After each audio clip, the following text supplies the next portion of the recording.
And I call the honourable member for Hotham. Thank you, Deputy Speaker. And I rise today to speak on the challenges being faced by kindergartens in my electorate of Hotham. Speaker, for decades now, we have known that early learning is what matters most to setting children on the right path. It's good for parents, it's good for families, it's good for the community, and it's great for the economy. The evidence shows that for every dollar we spent on the early years education of our children, about $5 to $9 is returned to the community down the track. This is an investment no-brainer.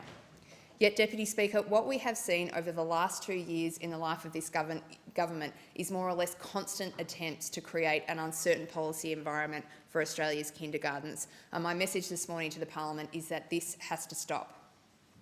One kindergarten in particular that I wanted to draw to the attention of the House is the Glen Eira Kindergarten Association, which started with pretty humble beginnings as a pilot program with 4 services, and it's grown to full KCM status with 8 services within just 18 months, Deputy Speaker.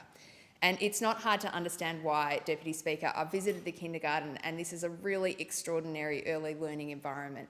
It's a place of incredible quality educators who are looking after these beautiful young people living in this community in Glen Eira.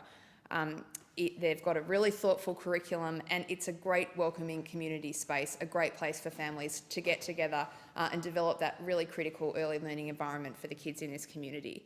It's a quality of care, Deputy Speaker, that I want to see for every Australian child in every Australian community.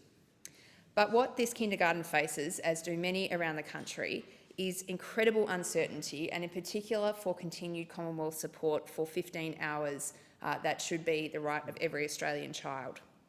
The changes that are being proposed are set to dramatically increase the cost imposed on families, Deputy Speaker. We're talking about increases of somewhere between $385 to $599, Deputy Speaker.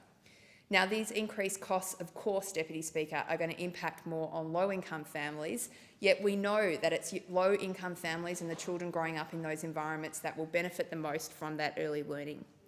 Deputy Speaker, the association faces huge challenges in trying to maintain affordable fees, and they are at the very same time trying as hard as they can to cater for as many children as possible.